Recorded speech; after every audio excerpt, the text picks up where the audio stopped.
नमस्कार। कार्यक्रम दिव्य संवादमा तपाईलाई हार्दिक स्वागत छ। कार्यक्रम दिव्य संवाद समसामयिक विषयमा छलफल गर्ने कार्यक्रम हो। आज हामी स्थानीय सरकारको बजेट निर्माणका विषयमा छलफल गर्दैछौँ र हामीसँग हुनुहुन्छ नीलकण्ठ नगरपालिकाका प्रमुख प्रशासकीय अधिकृत नेत्रप्रसाद पौडेल। यहाँलाई कार्यक्रममा हार्दिक स्वागत छ। हस्, धन्यवाद। यतिखेर नगरपालिका के गर्दैछ?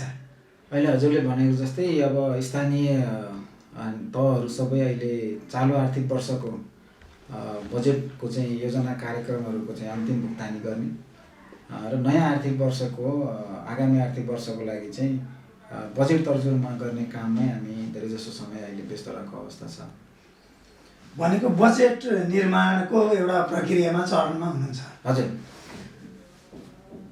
पालिकाले बजेट ल्याउने 15 दिन बाँकी। असारको 10 गतेसम्म स्थानीय सभामा आगामी आर्थिक वर्षको बजेट पेश भइसक्नुपर्छ। विवरण चाहिँ प्रस्तुत हुनुपर्ने कानुनी व्यवस्था छ। यतिखेर नागरिकहरूले त्यो बजेटमा हाम्रो गाउँमा के योजना हाल्ने भनेर छलफल गर्ने बेला छ। त्यो एक चरणको छलफल चाहिँ सबै स्थानीय स्तरमा चाहिँ बस्ती स्तरमा कतिपय हाम्रो वडाहरूमा भइसकेको अवस्था पनि छ र कतिपयमा हुने क्रममा पनि छ। हामीले पहिला नै पत्राचार गरिसकेको छ। सबै वडा अध्यक्षज्यूहरूले त्यो आफ्नो वडालाई विभिन्न बस्ती कतिवटा हुन्छ, कुनैमा 2वटा कुनैमा 4वटा पनि हुन सक्छन्, 6वटा। आफ्नो वडालाई चाहिँ विभिन्न बस्तीमा बाँडेर उहाँहरूले चाहिँ त्यो बस्तीबाट योजनाहरू सङ्कलन गरेर ल्याउने अनि त्यसपछि वडा समितिमा छलफल गर्ने। अनि त्यसलाई फेरि हाम्रो विषयगत समितिहरू हुन्छ अफिसमा, हाम्रो यो कार्यपालिकामा विषयगत समितिहरू हुन्छ, विषयगत समितिहरूमा छलफल गर्ने।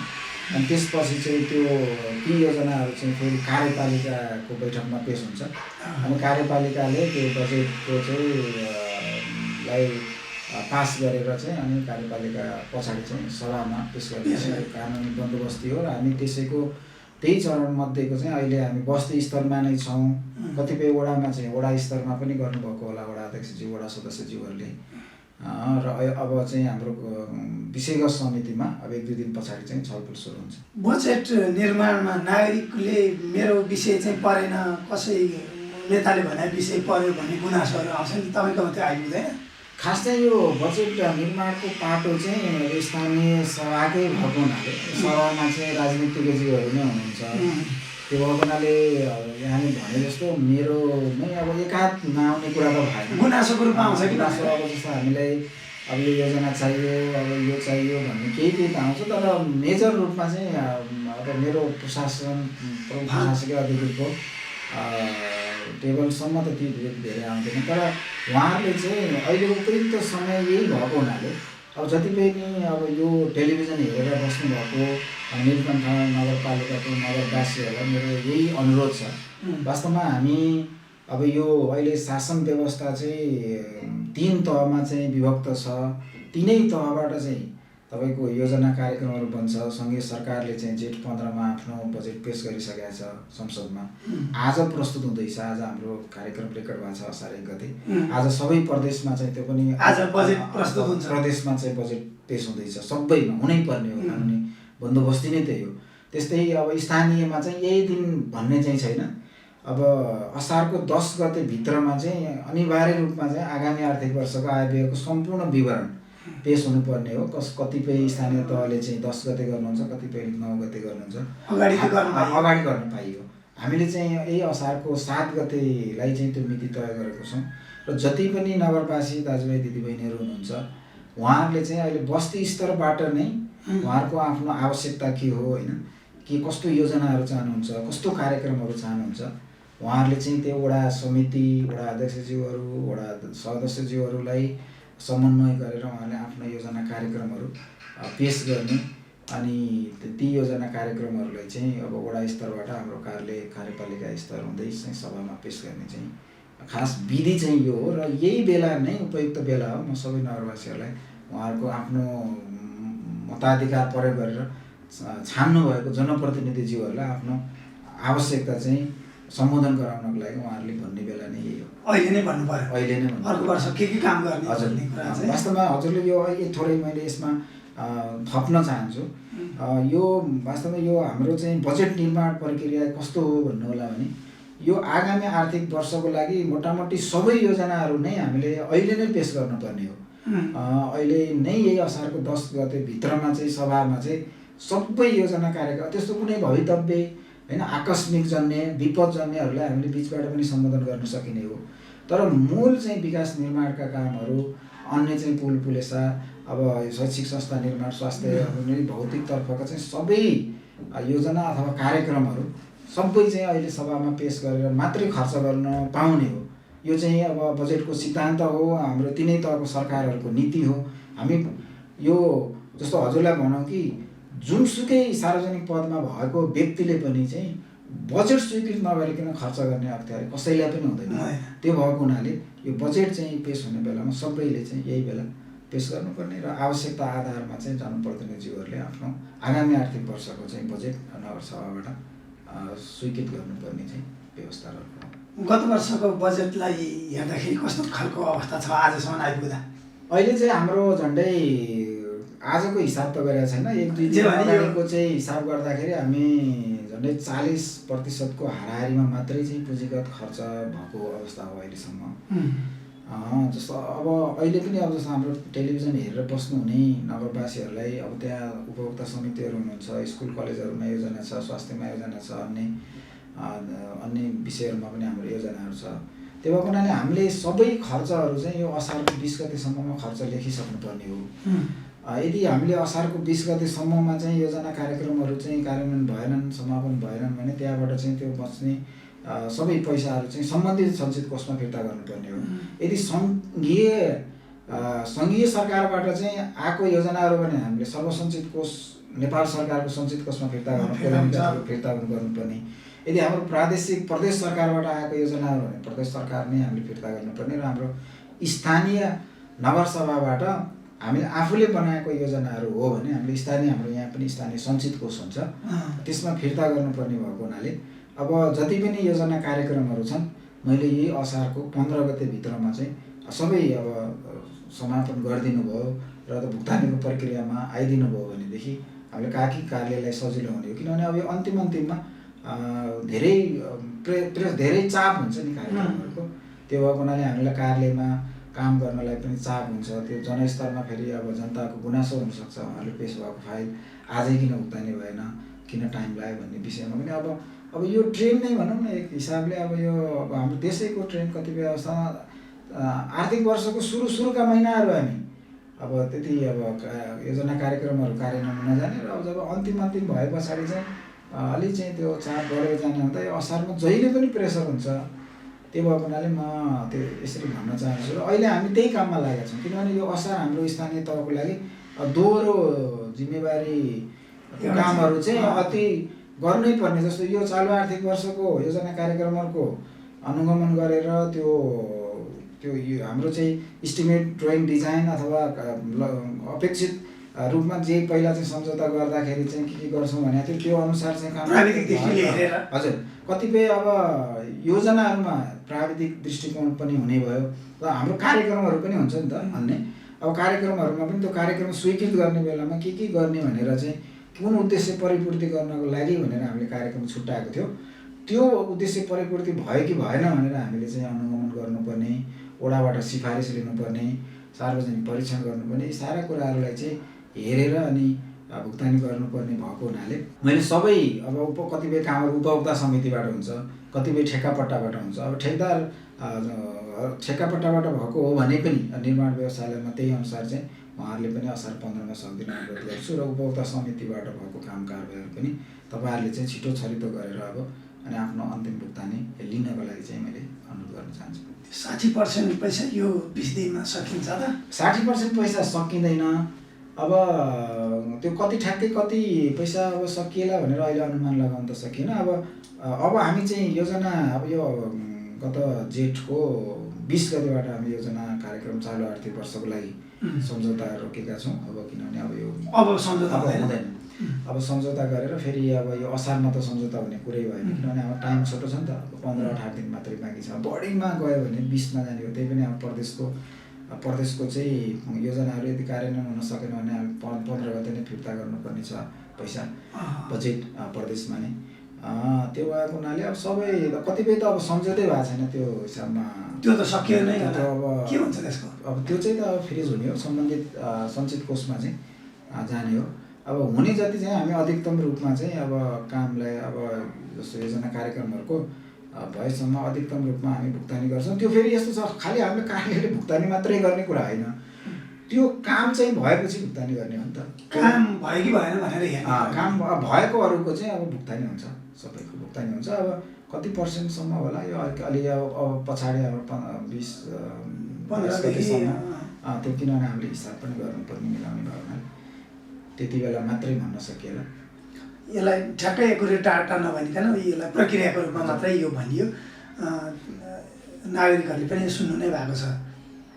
यसरी हेर्दाखेरि हाम्रो विकास चाहिँ वर्षको अन्त्यमा गर्दाखेरि, अन्तिम अवस्थामा मात्रै आएर अन्तिम 2-3 महिनामा मात्रै गर्दाखेरि, वर्षभरि चुप लाएर बस्ने एउटा मात्रै गर्दाखेरि चाहिँ त्यो एउटा नियमित प्रक्रिया अलि राम्रोसँग अगाडि बढ्यो होइन कि भन्ने गुनासो त छ नि। गुनासो छँदैछ, यो हुन पनि हो, गुनासो हुने स्वाभाविक पनि हो। हामी अब वास्तवमा हाम्रो बजेट चाहिँ असारको मसान्तसम्ममा स्थानीय सभाबाट चाहिँ बजेट स्वीकृत भइसक्छ। त्यसपछि हामी साउनबाटै चाहिँ योजना कार्यक्रमहरू कार्यान्वयनमा लान सक्छौँ। त्यो रूपमा चाहिँ हाम्रो कार्यालय चाहिँ रहेको हुन्छ भने अब हामी साउनदेखि अब यो अहिले अब जस्तो हामीले 11 महिना चाहिँ व्यतीत गरिसकेको अवस्था हो। अब अन्तिम असार हो होइन, अन्तिम महिना मात्रै बाँकी। अब अहिले चाहिँ यसरी अहिले असारमा अब भनौँ न असारमा योजना कार्यक्रमहरूलाई कार्यान्वयन गर्दाखेरि अब अहिले वर्षाको समय छ, तपाईँलाई थाहा छ अब वर्षाहरू सुरु भइसकेको छ, मनसुन। त्यो भएर अब बाहिर निर्माण गर्नुपर्ने चाहिँ संरचनाहरू निर्माण गर्दाखेरि गर्न पनि सकिँदैन र प्रभावकारी पनि हुँदैन भने अब धेरै जसो कामहरू चाहिँ आर्थिक वर्षको सुरुका महिनाहरूमा अथवा कम्तीमा पनि चैत वैशाख अथवा सम्ममा गरिसक्नुपर्ने हो। त्यो गर्दाखेरि प्रभावकारी हुने हो। नत्र अन्तिम महिनामा यो असारमा गरेको काम त त्यो फेरि दिगोपन पनि हुँदैन, त्यसमा खालि खर्च मात्रै गरौँ भनेर फेरि दिगोपना हुनु पऱ्यो नि त। जुन लक्ष्यका साथ हामी योजना गर्छौँ त्यो अनुसार चाहिँ यस्तो विषयमा स्थानीय सरकारहरूसँग तपाईँको त छलफल पनि हुन्छ होला। कुनै छलफलको वातावरण बन्छ होइन? वातावरण त बन्छ नै, तर अब यो कस्तो भने अब योजना कार्यक्रमहरू हामी कार्यान्वयन गर्ने निकाय हो। खास हामी प्रशासक भएको हुनाले कार्यालय तपाईँ त प्रशासनिक रूपमा हुन्छु म, मेरो टिम हुन्छ, कार्यालय हुन्छ होइन। त्यो भएर सधैँभरि नै हाम्रो यो छलफल त हुन्छ नै। अब चालु आर्थिक वर्षको चाहिँ सुरुका महिनाहरूमै गरौँ, अन्तिममा चाहिँ नगरौँ भने अब कतिपय कस्तो हुँदो रहेछ भने अब यो चाहिँ होल हाम्रो स्थानीय तहको मात्रै नभइकन यो देशकै अवस्था यस्तै छ कि अब विज्ञहरूले पहिलेदेखि भन्दै गरेको कुराहरू पनि त्यही छ। अहिले अब सङ्घको पनि त्यस्तै हुन्छ, यो अन्तिम समयमा नै यो बढी चाप हुन्छ। र यो वर्ष त झन् अझै अब स्थानीय तहको चुनाव थियो, त्यसले गर्दा अझ अलिकति महिना त त्यो बिचमा चाहिँ हामी फेरि चुनावतिर सबै संयन्त्रहरू चुनावमा लागेको हुनाले पनि त्यो भएर हाम्रोमा अब तर अब नयाँ जस्तो मैले यहाँलाई अघि भने हाम्रो जेठ 20 पछाडि हामीले सम्झौता नगरेको हुनाले केही योजनाहरू चाहिँ सम्झौता हुन सकेनन्। अब तिनीहरू काम अगाडि जाने कुरा भएन। अब अन्य चाहिँ योजनाहरू हामीले पहिलेदेखि सम्झौता गरेर काम थाल्ने भइराखेको हुनाले अब यो असारमै आएर चाहिँ त्यसले त्यस्तो अप्रभावकारी काम भएर भुक्तानी हुने सम्भावना चाहिँ त्यति छैन, कम छ। नागरिकले यदि यो योजनामा चाहिँ काम भएन भनेर आएर तपाईँलाई उजुरी गरे, यहाँबाट भुक्तानी भइसकेको रहेछ भने त्यस्तो बेलामा के गर्न सकिन्छ? त्यसको खास चाहिँ अब हाम्रो भुक्तानीको पनि एउटा प्रक्रिया छ होइन। अब वास्तवमा भुक्तानी हुनलाई अब पहिला हाम्रो यदि कार्यक्रम हो भने कार्यक्रम स्वीकृत हुन्छ हाम्रो कार्यालयबाट, त्यति बेला पनि हामी वडा स्तरबाट नै त्यसको अब कसले गर्ने हो, उपभोक्ता समितिले गर्ने हो भने उहाँहरू उपभोक्ता समिति गठन भएर आउँछ अनि वडा अध्यक्षज्यूले सिफारिस गरेर आउँछ त्यो। अनि अब योजना हो भने चाहिँ अब उपभोक्ता समिति गठन भएर अनि सिफारिस सहित आएर हाम्रो यहाँ प्राविधिक शाखामा फेरि त्यो कामलाई कसरी गर्ने भनेर त्यसको इस्टिमेट हुन्छ, लागत अनुमान हुन्छ, त्यसको ड्रइङ डिजाइन हुन्छ। त्यसपछि हामी सम्झौता गर्छौँ। सम्झौता गरेपछि अनि उहाँहरू उपभोक्ता समितिको विशेष गरी उहाँहरू अब जानुहुन्छ त्यो काम गर्नलाई अनि उहाँहरूले काम गर्नुहुन्छ। त्यो के अरे हामी बिचबिचमा पनि हाम्रो प्राविधिकहरूबाट चाहिँ अब अनुगमन हुन्छ, हामीबाट पनि अनुगमन हुन्छ। त्यो वडा स्तरमा वडा अध्यक्षज्यूको नेतृत्वमा वडा स्तरीय अनुगमन समिति हुन्छ, हाम्रो उपप्रमुखज्यूको संयोजकत्वमा हाम्रो नगर स्तरीय अनुगमन समिति हुन्छ, हाम्रो कार्यालय पनि सँगसँगै हुन्छ। भने विभिन्न चरणमा अनुगमन पनि भएर अनि त्यस पछाडि अब काम सकियो भनेपछि अब हाम्रो प्राविधिकहरूले हेर्नुहुन्छ, हेरेर अनि इस्टिमेट अनुसार चाहिँ भौतिकतर्फको इस्टिमेट अनुसार चाहिँ काम भएको सम्पन्न भएको रहेछ भनेदेखि अनि फेरि त्यसपछि उपभोक्ता समितिहरूले उहाँहरूले निर्णय गर्नुहुन्छ, ल हाम्रो काम सकियो, अन्तिम भुक्तानी चाहिँ माग गर्ने नगरपालिका भन्नुहुन्छ।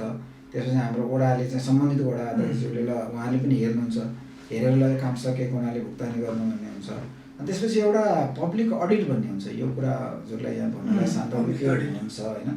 यो चाहिँ सार्वजनिक परीक्षण, सामाजिक परीक्षण चाहिँ अर्को फरक हो, सार्वजनिक परीक्षण यो 3 कुराहरू छ क्या, अलिक फरक हो। सोसल अडिट, यो चाहिँ पब्लिक अडिट होइन, अनि सार्वजनिक सुनवाई भन्ने तिनै फरक चिजहरू हुन्। हाम्रो चाहिँ योजना फरकमा सार्वजनिक परीक्षण हुनुपर्ने हो, यो अनिवार्य चाहिँ गर्नुपर्ने विषय हो। तर यसलाई सबैतिरबाट सोही रूपमा चाहिँ गरेको मैले भेटाएको छैन। त्यो भएर गर्नु होला, गर्नुपर्छ भनेर सबैमा म अनुरोध गर्छु। अब यो हो के भन्नु होला भनेदेखि अब त्यो कामको चाहिँ जिम्मा कसले लियो? अब यदि निर्माण व्यवसायले लियो भने ठिकै छ, निर्माण व्यवसायले गर्नुपर्ने। उपभोक्ता समितिले लिनुभएको रहेछ भने उपभोक्ता समितिले सार्वजनिक परीक्षण गराउनु पर्ने।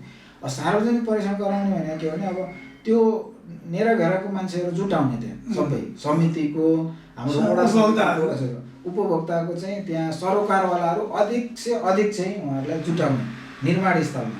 अनि उहाँहरूले भन्ने खर्च, विशेष गरी यो खर्चको पाटोमा हामीले चाहिँ अब यति चाहिँ यो काम चाहिँ यति बजेटको चाहिँ हामीले जिम्मा लिएको हो, हाम्रो उपभोक्ता समितिले जिम्मा लिएको, र यसमा चाहिँ हाम्रो यति पैसा खर्च भयो भनेर उहाँहरूले एकमुष्ट भन्ने होइन कि पार्टमा।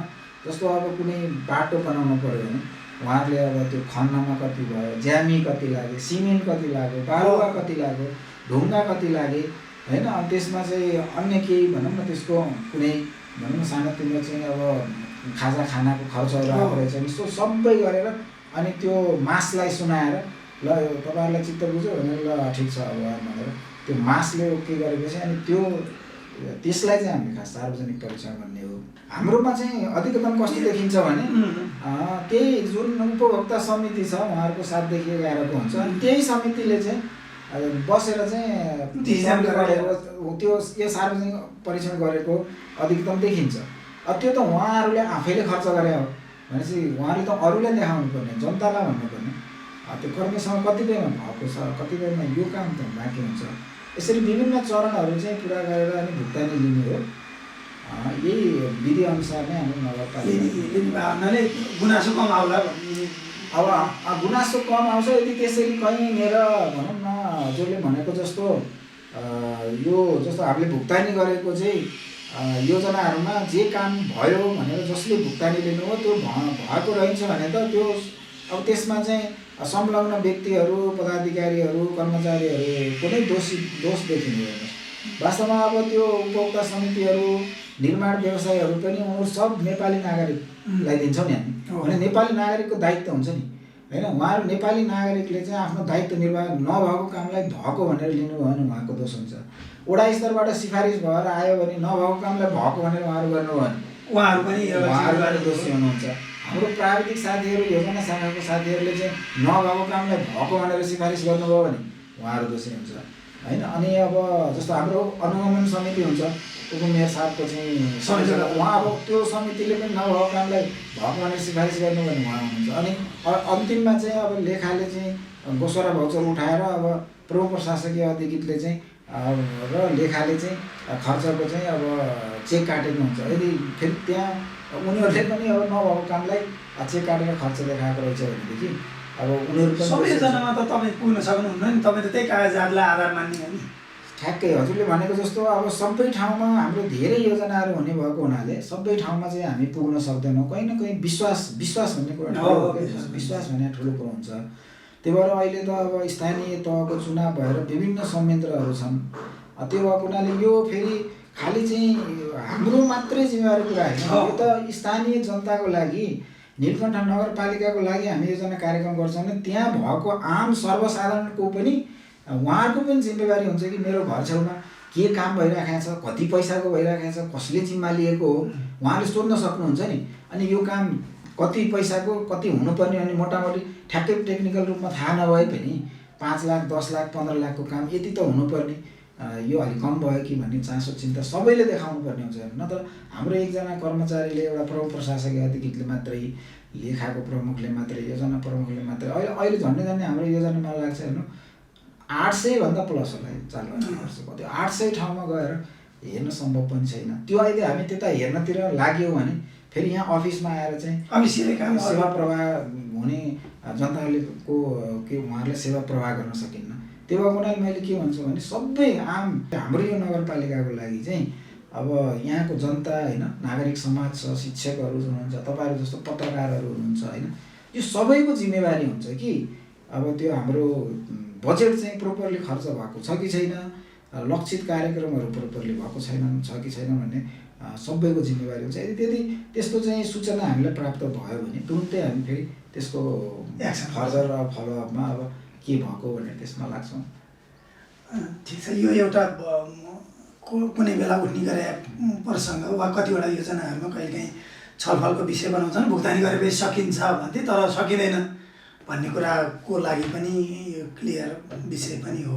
अब अलिकति बजेट निर्माणकै कुरा गर्दाखेरि बजेट भने चाहिँ खर्च गर्ने मात्रै होइन, पहिला कहाँबाट आउँछ नि भन्नु पर्यो। हाम्रो आन्तरिक स्रोतको अवस्था कस्तो छ नीलकण्ठ? हाम्रो अब नीलकण्ठ नगरपालिका यो अलिकति अब भनौँ न पुरानो नगरपालिका पनि हो होइन। अब 72 सालमै यो स्थापना भएको हो। अब हाम्रो यसको भूगोल चाहिँ अब ठुलै छ, अब बजार एरिया पनि छ। अब आन्तरिक आयको सम्भावना भएको चाहिँ नगरपालिका हो, तर हामी अपेक्षित रूपमा चाहिँ आन्तरिक आय गर्न नसकेको अवस्था पनि यथार्थ हो। अहिलेसम्म चाहिँ अब चालु आर्थिक वर्षमा हामी झन्डै 1 करोड पनि अहिलेसम्म चाहिँ हामीले आन्तरिक आय चाहिँ 1 करोड पनि कम नउठेको अवस्था छ। त्यो भएको हुनाले अब यहाँ जस्तो कतिपय व्यवसायहरू छन्, हामी अब यो व्यवसाय दर्ता गर्नुपर्ने हो। व्यवसायीहरूले चाहिँ नियमअनुसार चाहिँ अब हाम्रो आर्थिक ऐनले भनेअनुसार कर तिर्नुपर्ने। अब घर भाडामा गएको छ होइन, घर भाडा कर तिर्नुपर्ने। अब सेवा शुल्कहरू जति पनि अब हाम्रो कानुनले चाहिँ निर्दिष्ट गरेको सेवा शुल्कहरू चाहिँ बुझाउनु पर्ने दायित्व नागरिकको पनि हो। सो त्यसलाई व्यवस्थापन गर्ने जिम्मेवारी हाम्रो। अब यसमा दोहोरै भनौँ न कमजोरी नै भनौँ कि के भनौँ, दोहोरै चाहिँ यसमा सीमितताहरू रहे। एउटा चाहिँ अब दस्तुर तिर्नुपर्ने, कर तिर्नुपर्ने करदाताहरूले पनि अब त्यसरी तिरेको अवस्था भेटिएन। दोस्रो चाहिँ अब हाम्रो कार्यालयले पनि त्यो व्यवस्था मिलाउनु पर्यो नि त। अब त्यो अब कुन ठाउँमा कसरी कति होइन, अथवा अहिलेको सूचना प्रविधिको जमाना छ। अब हाम्रो 14 अहिले चाहिँ अब सम्पत्ति करकै कुरा गरौँ न होइन। अब सम्पत्ति कर चाहिँ अब हामीले यहाँ केन्द्रमा मात्रै लिएको अवस्था हो कि सबै। अब हाम्रो 1 नम्बरको 14 नम्बरको नागरिकले सम्पत्ति कर यहाँ अब त झन्झट भयो नि त। मान्छेले कर पनि तिर्नु छ, अब झन्झटिलो भनेपछि हामीले त्यो सहजता पनि बनाउन नसकेको अवस्था छ भने अब करदाताहरूले चाहिँ सहज रूपमा नबुझाउनु भएको अवस्था पनि छ। अब भन्दैछु अब यो समस्यालाई चाहिँ निराकरण गर्नको लागि हामीले तत्कालै हामी वडा स्तरमा यो सम्पत्ति करको त मैले अघि कुरा गरेँ, यो सम्पत्ति कर चाहिँ हामी तत्कालै वडा स्तरमा पठाउँछौँ भने अब अन्य कर तथा सेवा प्रवाहका विषयहरूलाई पनि हामीले अलि राम्रो बनाउनको लागि, अब जनमैत्री बनाउनको लागि हामीले चाहिँ यो नीलकण्ठ नगरपालिकामा एउटा नयाँ आयोजना चाहिँ स्वीकृत भएको छ नेपाल सरकारकै हो। अब यो नव प्रवर्धनात्मक साझेदारी कोष भन्छ, इनोभेटिभ पार्टनरसिप फन्ड। अब यो प्रदेश सरकारले पनि समन्वय गर्छ र हाम्रो यहाँ लागू हुन्छ। सूचना प्रविधि मैत्री स्थानीय सुशासन परियोजना भनेको छ।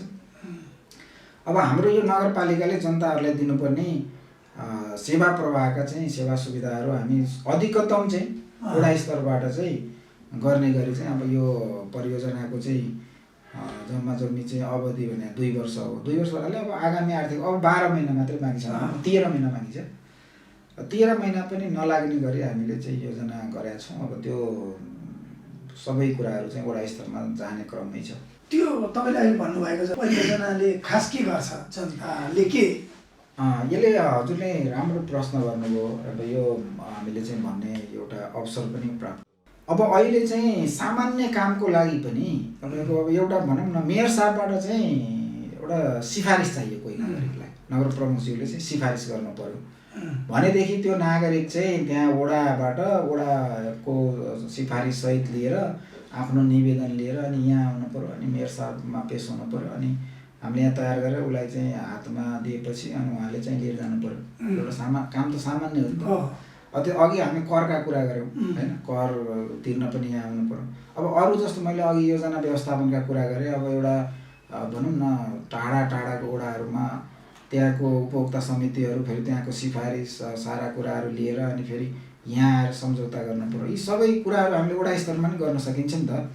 जस्तो हाम्रो कार्यालयले गर्ने कामहरू पनि जस्तो त्यहाँबाट चाहिँ वडा सम्बन्धित वडाबाट त्यो नागरिकको चाहिँ निवेदन र वडाको सिफारिस चाहिँ अब प्रविधिको प्रयोग भएर यहाँसम्म हाम्रोमा स्क्यान भएर आइदियो र हाम्रो अफिसले चाहिँ रिसिभ गर्ने भयो भने त यहाँ त्यो आखिर त्यही पढ्ने न त हो होइन, त्यो आखिर बेहोरा के छ भने पढ्ने नै हो।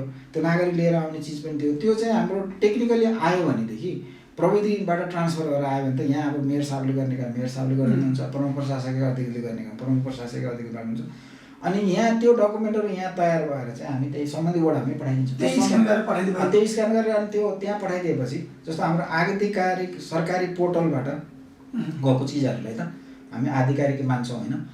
अब त्यस्तो कुराहरूलाई चाहिँ हामी सकेसम्म चाहिँ अब जनतालाई चाहिँ त्यो गरौँ भन्ने एउटा त्यो काम हुन्छ। धेरै जस्तो काम चाहिँ हामी वडाबाटै गर्ने गरी गर्छौँ। अर्को अब कर दस्तुरको कुराहरू पनि अहिले जस्तो अब हजुर हामीले चाहिँ मोबाइल रिचार्ज हामीले आफ्नै हिसाबले आफ्नै एकाउन्टबाट हुन्छ नि त। जस्तो हामी पानी बिजुलीको पैसा पनि त अहिले हामी मोबाइलबाटै तिर्छौँ, त्यहाँ जानु परेन नि त। अब जस्तो सम्पत्ति कर पनि त हामी त्यस्तो एप्लिकेसनहरू बनायो भने चलाउन जानेको नागरिकले त उहाँले घरबाटै तिर्नुहुन्छ। अब नजानेको नागरिकहरूको सङ्ख्या कम हुन्छ अथवा जति हुन्छ उहाँहरू चाहिँ वडामा पुग्नुहुन्छ। त्यसरी चाहिँ हामीले यो सेवा सुविधालाई अब सञ्चालीकृत गर्ने। अनि अब जस्तो हाम्रो शाखाहरूमा पनि अब धेरै शाखाहरू हुन्छ नि त, त्यसको समन्वय गर्नको लागि पनि अब सबै शाखामा चाहिँ गएर गर्नुभन्दा पनि त्यो सबैलाई सञ्चालीकृत भयो, सबै शाखाको कम्प्युटरहरू सञ्चालीकृत भयो। जस्तो हाम्रो वडा स्तरमा कर्मचारी जनप्रतिनिधिज्यूहरू हुनुहुन्छ, त्यसलाई पनि हामी नेटवर्किङ गरिदियो, त्यहाँको सिसी क्यामेरा फिट गरिदियो, अनि यहाँ भयो भने को कहाँ छ कसरी काम भइरहेछ भने सबै देख्न सकिने हो नि त। अहिले यो सम्भव हो नि त कुराहरू त। त्यसरी चाहिँ हामी गर्ने गरेका छौँ। र अर्को चाहिँ कुरा के पनि हामी गर्ने प्रयास गरिरहेछौँ भने त्यो आयोजना मार्फत जस्तो हामी मिटिङै गर्नु पऱ्यो भने कार्यपालिकाको मिटिङ गर्नु पऱ्यो भने एकै दिन जाने अवस्था छ क्या। हामी टाढाबाट आउनु पऱ्यो सदस्यज्यूहरू, अनि यहाँ हाम्रो अफिसमा बसेर मिटिङ गर्नु पऱ्यो। सानो केही नर्मल एजेन्डाहरूको लागि पनि आकस्मिक केही पऱ्यो भने फेरि त्यो दिनै जाने अवस्था। त्यसलाई पनि त हामी सम्बन्धित वडामा यदि त्यस्तो स्क्रिन भयो, हाम्रो प्रविधि त्यस्तो जडान भयो भने त जस्तो अहिले हामी बसेर कुराकानी गरेका छौँ नि त। अब अहिले अब पछि तपाईँहरू टेलिभिजनमा प्रसारण हुन्छ, सबैले हेरे जस्तै अब तत्कालै हाम्रो त्यहाँ त्यो वडा कार्यालयको कुनै त्यस्तो कुनै एक्सन रुम केही एउटा बनाएर सानो कोठा त्यहाँ स्क्रिनहरू राखेर त्यो डेटा चाहिँ हाम्रो यहाँ मूल अफिसमा पठाएर आइपुग्ने भन्ने भयो भने त हाम्रो यहाँ मेयर साहब उपमेयर साहब फेरि एउटा मिटिङ हलमा बसेर सबैलाई स्क्रिनमा हेरेर अनि उहाँहरूलाई कुरा सोधेर अनि मिटिङ पनि त गर्न सकिन्छ। त्यो सम्भव छ नि त। अहिले हामी मोबाइलमै अहिलेको जमाना यो त सम्भव छ। एप्लिकेसन्सहरूमा विभिन्न अब एप्लिकेसन्सहरू सामाजिक सञ्जालतर्फका मान्छेहरूले चाहिँ लाइभमा कुरा गरेका छन्, देश विदेश गरेका छन् भने हामी यो सानो टेरिटोरीभित्र त्यो सम्भव छ नि त। त्यसरी मिटिङ पनि हामी अनलाइन गर्ने, कर दस्तुर पनि चाहिँ सकेसम्म नागरिकको चाहिँ घरबाटै उहाँहरूले चाहिँ इच्छाको विधिबाट पुरा गर्न सक्ने गराउने, अनि हामीले प्रवाह गर्ने सेवाहरूलाई चाहिँ अधिकतम वडा स्तरमा पठाउने। यदि हाम्रो कार्यालयमै आएर सेवा लिनुपर्ने चिज हो भने पनि त्यो वडा स्तरमा पुगेपछि त्यहाँबाट हाम्रो डेटा उसले ट्रान्सफर गर्छ, यहाँबाट हामीले बनाएर पठाउने। र अर्को चाहिँ के भने यो हाम्रो सबै वडाहरूमा अब त्यसको लागि अर्को चाहिँ कुरा के हुन्छ भने हाम्रो सबै वडा कार्यालयहरूमा स्ट्रङ इन्टरनेटको चाहिँ प्रभावकारी उपलब्धता हुन्छ। एक दोस्रो चाहिँ यो विद्युत शक्तिको पनि प्रभावकारी उपलब्धता हुन्छ सबैमा, किनभने त्यो भएन भने त फेरि सम्भव छैन नि त। इन्टरनेटको नि राम्रो उपलब्धता हुन्छ, के अरे हाम्रो अर्को चाहिँ विद्युत ब्याकअपको पनि हुन्छ। र अर्को हामी त्यही प्रोजेक्टमा चाहिँ अब कति सक्छौँ होइन, सकेसम्म चाहिँ हामीले फ्री वाइफाई जोनहरू पनि बनाउने तयारी गरिरहेछौँ। अब हेरौँ टेक्निकली कति सम्भव छ। फेरि यो त मैले हजुरलाई म त सूचना प्रविधिको त्यस्तो विज्ञ होइन, मैले अपराविधिक रूपमा चाहिँ एउटा कन्सेप्ट बताएँ, फेरि अब टेक्निकल टिमले चाहिँ त्यो स्टडी गरिरहेछ। अहिले हाम्रो काम सुरु भइसक्यो, सम्झौता भइकन त्यो काम अघि बढेको अवस्था छ। यो सँगै अहिले तपाईँले करको कुरा त्यसरी त्यहीँ तिर्न सकिन्छ भन्नुभयो। कर तिर्ने मान्छेले कर तिर्न पनि चाहिरहेको छैन नि त। कर तिर्ने उसले के सुविधा पाउँछ भन्ने कुरा हामीले केही भनेनौँ भने कर किन तिर्ने भन्छ नि मान्छे, भनिरहेछ नि होइन। अब यो करको विषय चाहिँ के हो भन्नु होला भने एउटा नागरिकको दायित्व हो। हेर्नुहोस्, कर भनेको जस्तो आम्दानीको रूपमा तिर्ने हो नि त। जसले आम्दानी गर्छ उसले तिर्ने हो। आम्दानी कम हुनेले कम तिर्ने, आम्दानी नहुनेले नतिर्ने। अनि कर योग्य चिजहरू हुन्छ नि त, त्यो अब हाम्रो आर्थिक ऐनले चाहिँ व्यवस्था गरेको हुन्छ। कुन चिजमा जस्तो अब व्यवसायीले कति कर तिर्ने, उद्योगीले कति तिर्ने, एउटा भनौँ न पुस्तक पसलले कति तिर्ने, अर्को हार्डवेयरले कति तिर्ने, घरमा भाडा लगाउनेले अब त्यो 10% नै फिक्स नै हो, 10% तिर्ने भन्ने चाहिँ अब यही त ऐन कानुनबाट चाहिँ प्रष्ट व्यवस्था हुन्छ। अब हजुरले भनेको जस्तो एउटा त्यो अवस्था पनि सत्य हो फेरि। किनभने अब कर तिर्ने मान्छेले चाहिँ अब मैले किन कर तिर्ने भन्ने कुरा पनि आउँछ। मैले तिरेर त्यसबाट के पाउँछु त भन्ने कुरा आउँछ। अब रिटर्न त के आउँछ भन्नु होला नि, यो सारा बजेट अहिले चाहिँ जति पनि बन्छ यो नागरिकको कर दस्तुरको हिस्सा पनि हो नि यो, होइन। अब यो हाम्रो जति पनि बजेट अहिले सङ्घीय सरकारले बनाउँछ, प्रदेशले बनाउँछ, हाम्रो स्थानीय स्तरमा बनाउँछौँ, यो सारा चिज आखिर नेपालीहरूले चाहिँ तिरेको कर दस्तुर, विदेशमा गएको हाम्रो नेपाली दाजुभाइहरूले पठाउनु भएको रेमिटान्स, अनि वैदेशिक ऋण सहयोग, यिनीहरू र हाम्रो चाहिँ अब एक्सपोर्ट इम्पोर्टबाट आउने कर दस्तुरहरूबाट प्राप्त हुने हो। त्यो भएपछि नागरिकहरूले यसमा अलि नागरिक सचेतना, अब कर सचेतीकरण चाहियो हजुरले भनेअनुसार। हामीले नागरिकलाई बुझाउनु मैले किन तिर्ने भन्ने त थाहा पाउनु पर्यो नि। एक पहिलो कुरा त अब मेरो आम्दानीको भरमा मैले तिर्नुपर्ने दायित्व हो। मैले तिर्न भने त्यसको बजेट बन्ने होइन। आखिर यो मैले तिरेपछि नै यो उही थोपा मिलेर सागर भए जसरी बन्ने हो, म तिर्छु भन्ने एक हुनु पर्यो। दोस्रो कुरा यहाँले भनेको जस्तो फेरि कर तिरेर के पाउने भन्ने कुरा पनि हुनुपर्छ। जस्तो हाम्रो स्थानीय स्तरमा पनि अब जस्तो कुनै वडाबाट धेरै कर उठ्छ, कुनैमा कम उठ्ला, होइन। खास करको चाहिँ तपाईँको सिद्धान्त भनेको त अब धेरै आम्दानी हुनेबाट चाहिँ उठाएर अब थोरै आम्दानी हुनेलाई योजना कार्यक्रमहरू दिने हो। त्यो एकातिर त्यो छँदैछ। अर्कोतिर चाहिँ अहिले हामीले चाहिँ अब अहिले यो बजेट तर्जुमामा हाम्रो एउटा स्थानीय राजस्व परामर्श समिति भन्ने चाहिँ एउटा संरचना हुन्छ हामीसँग। उपमेयर साहबको संयोजकत्वमा हुन्छ। उसमा प्रमुख प्रशासकीय अधिकृत अनि कार्यपालिकाको 2 जना सदस्य र नगर स्तरमा भएको चाहिँ उद्योगी व्यापारीहरूको संस्थाहरूबाट प्रतिनिधित्व हुने गरी हुन्छ। हामीले अहिले के प्रस्ताव गरेका छौँ भने यहाँले उठाएको जस्तो प्रश्न त्यहाँ पनि उठाएको थियो। त्यो भएको हुनाले अब जनतालाई जति पनि वडाहरूबाट हामीले कर दस्तुरहरू लिन्छौँ योपालि, त्यसको सर्टेन हिस्सा त्यही वडामा चाहिँ सुनिश्चित गर्ने गरी चाहिँ हामीले त्यो कार्यक्रमहरू पनि मिलाएको छौँ। सँगसँगै थोरै यो विषयमा के भनौँ भने अब हाम्रो आगामी आर्थिक वर्षदेखि हाम्रो के सिद्धान्त लियौँ भनेदेखि करको दरलाई चाहिँ मिनिमम बनाउने, होइन, तर दायरा चाहिँ बढाउने कि कर तिर्ने चाहिँ नगरवासीहरूको सङ्ख्या धेरै बनाउने भन्नाले जसले तिर्नुपर्ने उहाँहरूको तिर्ने सङ्ख्यालाई चाहिँ सबैलाई लिने, तर दर चाहिँ मिनिमम गर्ने गरी चाहिँ करको दर कम बनाउने तर दायरा बढाउने गरी चाहिँ त्यो प्रस्ताव भएको छ। आर्थिक ऐन विधेयक भनिन्छ त्यसलाई, अहिले सभामा पास नहुने बेलासम्म आर्थिक विधेयक भनिन्छ। त्यसको ड्राफ्ट भएको अवस्था छ र कर सचेतीकरण अनि अघि हामीले चाहिँ त्यो सूचना प्रविधिको भने जस्तो अब यसलाई पनि अलिकति सञ्चालीकृत हुनुपर्ने, हामीसँग तथ्याङ्क हुनुपर्छ। कति व्यापारी छन्, कति उद्योगपतिहरू छन्, कति मान्छेले घर भाडा दिएका छन्, कति रुम दिएका छन्, त्यहाँबाट कति आम्दानी हुन्छ, होइन। यो सबैलाई चाहिँ किनभने हामीसँग अहिले तथ्याङ्क पनि नभएको अवस्था हो। तथ्याङ्क भने ठुलो कुरा हो। त्यो तथ्याङ्कलाई पनि हामीले चाहिँ व्यवस्थित गरेर आगामी आर्थिक वर्षदेखि अब यसलाई अलिक बढी चाहिँ आन्तरिक आय सङ्कलन गरेर अनि त्यही अनुसार योजना कार्यक्रम सञ्चालन गर्ने। एउटा कर तिर्न नखोज्नुको कारण पनि तपाईँ पनि जानकार नै हुनुहुन्छ। जस्तो कर तिर्न पनि धेरैतिर हिँडिरहनु पर्ने। म कुनै एउटा घरेलु उद्योग दर्ता गर्छु भने त्यो घरेलुको कार्यालयमा नि गएर पैसा तिर्नुपर्ने, तपाईँको नगरपालिकामा नि गएर तिर्नुपर्ने, त्यसपछि त्यो अर्को त्यो 2-3तिर भनौँ न कर कार्यालय जानुपर्ने। एक ठाउँमा तिर्ने वातावरण बनाउने र त्यो कुन हिस्सा हो तपाईँले त्यो सरकारको माध्यमद्वारा त्यसलाई हिस्सालाई बाँडेर लिने अवस्था भयो भने अझ सजिलो हुन्थ्यो कि अब यो चाहिँ कस्तो यो त हुन त तपाईँकै हातमा नहोला तै पनि हाम्रो हातमै त हुने कुरा भएन। अब अहिले सरकारै हामी तीन प्रकारको सरकारहरू छन्, त्यो भएर अनि अधिकार क्षेत्र पनि अब यी 3 तहका सरकारहरूको छुट्टा छुट्टै छन्। कतिपय अब कर चाहिँ हामीले सङ्घीय सरकारलाई तिर्नुपर्ने हुन्छ, कतिपय कर चाहिँ तपाईँको प्रदेश सरकारलाई तिर्नुपर्ने हुन्छ भने कति स्थानीय तहलाई तिर्नुपर्ने हुन्छ। त्यही भएर यहाँ भनेको जस्तो त्यो एउटा नागरिकभरि चाहिँ कर व्यवसाय कर तिर्न त्यो चाहिँ अब स्थानीय तह नगरपालिका गाउँपालिका जानुपर्ने अवस्था छ। त्यही मान्छे चाहिँ अर्को कर तिर्नलाई उसको उद्योग दर्ता गरेको कर तिर्नलाई फेरि अर्को प्रदेश सरकारतिर जानुपर्ने छ। उही चाहिँ सेवाग्राही करदाता फेरि अब भ्याटहरू तिर्नु पर्यो भने सङ्घीय सरकारको निकायहरूमा जानुपर्ने। यो आखिर सरकार तिनैवटा सरकार मिलेर त्यस्तो खालको चाहिँ संयन्त्र बनाउँदा त त्यो असम्भव भन्ने कुरा त होइन। तर अहिले विद्यमान अवस्थामा चाहिँ के अरे त्यो 3 ठाउँमै गएर तिर्नुपर्ने अवस्था चाहिँ छ। त्यो अलिकति करदाताको लागि असहज हो। त्यसलाई मिनिमम अब हामीले चाहिँ करदाताहरूको चाहिँ असहजतालाई अलिक सहजतामा बदल्ने गरी कार्यक्रम हो। कर यसो हुँदा करको दायराहरू चाहिँ बढ्थ्यो कि भन्ने झन्झट हुँदाखेरि करदाताहरूले पनि अब झन्झटिलो पाराले चाहिँ कर तिर्नलाई त कोही पनि रुचाउँदैन। त्यही भएर कम सङ्कलन हुने चाहिँ एउटा कारण त्यो पनि हो।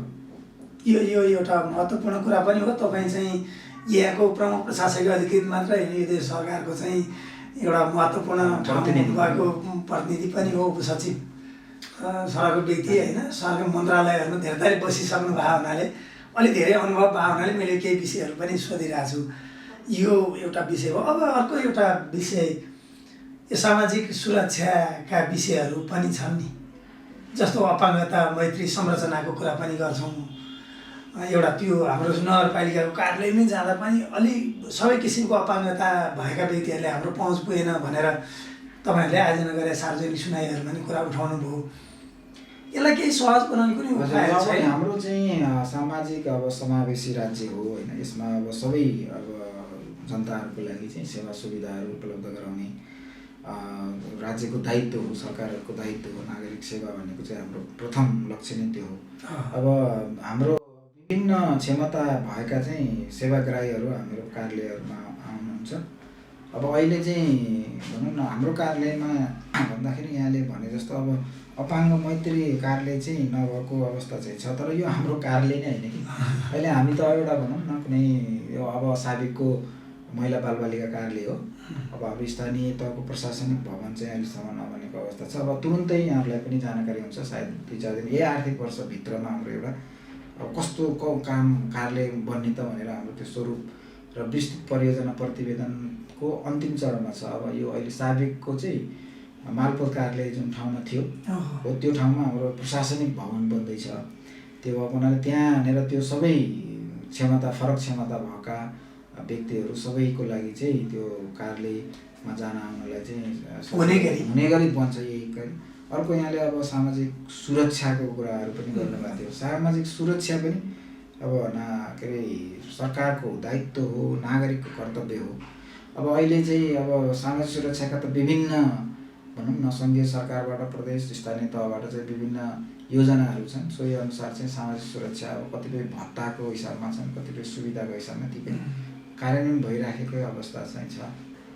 सबै नागरिकहरूले नगरपालिका स्थानीय सरकारसँग लिने विकासका योजनाहरूमा सधैँभरि म छु भन्ने वातावरण बनेको छ भन्ने महसुस कसरी गराउनुहुन्छ? त्यो जस्तो अब यो योजना कार्यक्रमहरू सबै चाहिँ हामीले जनताको लागि नै बनाउने हो होइन। जस्तो जनता आखिर यो मैले अघि पनि भने अब यो जनताले के अब बुझ्नु पनि भएको छ। अझ बुझ्नु के जरुरी छ भनेदेखि अब अहिले जति पनि हाम्रो नगरसभाबाट योजना कार्यक्रम बन्छ भने नि मैले फाइनल त्यहाँबाट हुन्छ। नगरसभामा आउने सदस्यहरू चाहिँ सबै उहाँहरूले छानेर पठाएको हो नि त। अब आगामी 5 वर्ष चाहिँ हाम्रो अब सबै यो प्रजातान्त्रिक परिपाटी कस्तो हो भन्नु होला भनेदेखि अब भन्छ नि अब आफ्नो लागि आफै शासन गर्ने, आफै योजना बनाउने, आफै काम गर्ने भने जस्तो अब सबै मान्छे जस्तो हाम्रो यहाँ 60-70 हजारको चाहिँ नेराघेरा चाहिँ हाम्रो पपुलेसन छ भने जम्मै 60-70 हजारले योजना बनाउने, स्वीकृत गर्ने, काम गर्ने सम्भव छैन नि। त्यही भएर उहाँहरूले अब हामीलाई चाहिँ छानेर पठाउनु भएको छ नि त प्रतिनिधिहरू।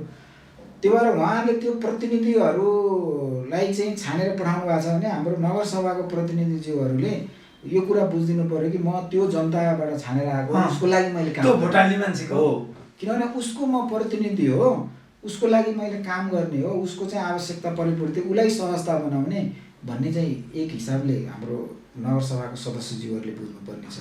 अर्को अब जनताले मेरो नगरपालिका हो, मैले बनाएको योजना चाहिँ कार्यान्वयन हुन्छ, मेरो आवश्यकता अनुसार हुन्छ भन्दाखेरि त उहाँहरूले सहभागिता जनाउनु पर्ने हो। हामीले चाहिँ सहभागितामूलक तरिकाले चाहिँ योजना कार्यक्रमहरू तयार गर्ने कार्यान्वयन गर्ने हो भने जनताले पनि उहाँहरूले पनि सहभागिता जनाउनुपर्छ कि हेर्नु। अब यो अहिलेको जमानामा के भने नागरिक सचेतीकरण भने ठुलो कुरो हो। उहाँहरूले नै चासो देखाउनुपर्छ, चिन्ता देखाउनुपर्छ के भइरहेको छ। जस्तो मैले अहिले भने हामी अहिले योजना बनाइरहेका छौँ भनेपछि उहाँहरू पनि वडा स्तरमा जानु पऱ्यो ल कि अहिले हामी के अब आगामी वर्ष के गर्ने, हामीलाई के आवश्यकता छ होइन। सबै कुरा अहिले एकैचोटि फुलफिल हुने होइन, त्यो बजेटको सीमितता हुन्छ होइन। त्यो भएको हुनाले अब नागरिकले हाम्रो यो सरकार सञ्चालन प्रणालीमा हाम्रो यो स्थानीय सरकार सञ्चालन, यो स्थानीय सरकार पनि एउटा सरकार भयो भने यो सरकार सञ्चालन प्रणालीको एक हिस्सेदार र बलियो हिस्सेदार भनेको नागरिक हो। उहाँहरूले पनि पार्टिसिपेट गर्न पर्यो, सहभागिता जनाउनु। दोस्रो चाहिँ म फेरि पनि भन्छु, अब जस्तो नागरिक समाज छ नि, त्यो समुदायमा चाहिँ नागरिक समाज, विद्यार्थी, शिक्षक, अब अन्य शिक्षाविदहरू, अब उहाँहरूले पनि चासो चिन्ता जनाउनु पर्यो। तपाईँहरू जस्तो चाहिँ अब यो मिडियामा काम गर्ने चाहिँ पत्रकारज्यूहरूले पनि चासो चिन्ता जनाउनु पर्यो। अब यसलाई हाम्रो नगरपालिकालाई कसरी राम्रो बनाउने, अझै राम्रो बनाउने भन्ने विषय यो हेर्नु सबैको सहभागितामूलक हो कि। अब कुनै एउटा अब हामी जस्तो नगरसभामा अब 70-75 जना मान्छे हुनुहुन्छ प्रतिनिधि होइन। अब हाम्रो कार्यालयमा 100-150 अब कार्यालय अन्तर्गत चाहिँ वडा कार्यालय अब अरूमा चाहिँ 100को हाराहारीमा अथवा त्यही नेरगेर हुनु होला। त्यति मान्छेले मात्रै सबै गर्न सम्भव पनि हुँदैन, प्रभावकारी पनि हुँदैन। त्यो भएर सबै मिलेर चाहिँ काम कारबाहीहरूलाई गरियो, चेक एन्ड ब्यालेन्स पनि गरियो होइन भनेदेखि चाहिँ यो प्रभावकारी हुने हो। नागरिकले अपनत्व चाहिँ प्राप्त गर्न सक्ने अवस्था त्यति बेला चाहिँ सिर्जना हुने। धन्यवाद। अलिकति यो बेरुजुको अवस्था कस्तो बताइदिनु दर्शक। बेरुजुको अवस्था कस्तो छ भने अब खास चाहिँ अब यो खर्च प्रणाली पनि थोरै यहाँहरूलाई भनौँ, अब यो खर्च गर्ने तरिकामा पनि के छ भन्नु होला भने अब हाम्रो 3 सरकारको नीति कार्यक्रमहरूमा के अरे कानुनमा रहेर गर्नुपर्ने हुन्छ कि खर्च भने। जस्तो हाम्रो सङ्घले बनाएका कानुनहरू पनि हामीले फलो गर्नुपर्ने हुन्छ, प्रदेशले बनाएका कानुनहरू पनि फलो गर्नुपर्ने हुन्छ, अनि हाम्रो स्थानीय तहले पनि हामी कानुन बनाउन सकिन्छ। अनि यी सबै कानुनहरू चाहिँ एक आपसमा बाजे हुनुहुन्न।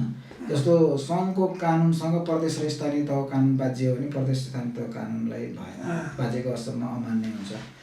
त्यही भएर यो खर्च चाहिँ के हो भन्नु होला भने हुन त अब यो खर्च जस्तो खर्च चाहिँ सम्बन्धित कार्यालयले अर्कोलाई पनि देखाउनु पर्ने हुन्छ कि। जस्तो हामीले कुनै काम कारबाही गरियो भने त्यसलाई हामीले देखाउने निकायहरू छन् के। भोलि हामीले कोले निकायमा देखाउनु पर्ला, जनतालाई देखाउनु पर्ला र हाम्रो संवैधानिक निकाय महालेखा परीक्षकलाई त्यो देखाउनु पर्ने हुन्छ कि हामीले कसरी यो खर्च यसरी गरियो। अब एउटा कुरा कस्तो हुँदो रहेछ भने अब जनतालाई कस्तो लाग्दो रहेछ भने हामीले यो प्रक्रिया कागजात यताउति भन्छौँ नि हाम्रो, त्यो उहाँहरूलाई अलिकति झन्झटिलो लागे जस्तो नि हुँदो रहेछ। त्यो हामीले रेकर्ड राख्नको लागि चाहिँ विधि प्रक्रिया मिलाउनको लागि चाहिँ यो कागजी चाहिँ तपाईँको सबै परिपाटीहरू बन्दोबस्ती गर्नुपर्ने हो। अब हाम्रो नगरपालिकामा बेरुजु भनेर त्यस्तो अलिअलि बेरुजु त छ नै, अब त्यो नभएकै चाहिँ होइन, तर कतिपय सैद्धान्तिक बेरुजु छ क्या हाम्रो।